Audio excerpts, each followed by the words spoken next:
প্রিয় এলাকাবাসী, আসসালামু আলাইকুম। আপনারা সব কেমন আছেন? আমি আপনাদেরকে একটা অনুরোধ করতে চাচ্ছি। সামনে বাংলাদেশে নির্বাচন। আমরা বাংলাদেশে একটা অবাধ, নিরপেক্ষ, একটা সঠিক নির্বাচন দেখতে চাই। এই কারণে আমরা সবাই নির্বাচন কমিশনারের নির্দেশনা সবাই যাতে মেনে চলতে পারি এবং নির্বাচন কমিশনারকে সবাই যাতে আমরা সহযোগিতা করি। আমরা কোনো প্রকারের জন্য বিশৃঙ্খলা না করি। আমি জানি যার যার এলাকায় ব্যক্তিগত কিছু মানুষের প্রতি কিছু মানুষ আক্রোশ আছে। এই কারণে আমরা যেন কাউকে হয়রানি না করি। পুলিশ প্রশাসনের কাছে মিথ্যা অভিযোগ দিয়ে কাউকে কোনো প্রকারের জন্য আমরা হয়রানির শিকার না করি। এবং আমি পুলিশ প্রশাসনকেও আমি অনুরোধ করব, আপনারা যাচাই বাছাই না করে কোনো প্রকারের কাউকেই হয়রানি আপনারা করিবেন না।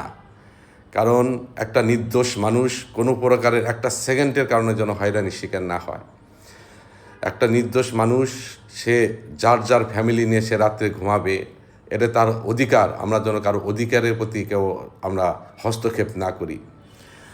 আমি চাই বাংলাদেশে প্রতিহিংসা রাজনীতিকে পরিবর্তন করে যেই রাজনীতি ধারা জনগণ উপকৃত হবে, আমরা যেন ঐক্যবদ্ধ হয়ে সেই রাজনীতি করতে পারি। আমরা যেন মানুষের কল্যাণের জন্য, মানুষের উপকার করার জন্য আমরা যেন পাশে দাঁড়াইতে পারি। আমি জানি অনেকেই ব্যক্তিগত আক্রোশের কারণে পুলিশ প্রশাসনের কাছে মিথ্যা অভিযোগ প্রেরণ করেন কিংবা প্রশাসনের কাছে মিথ্যা অভিযোগ প্রেরণ করেন।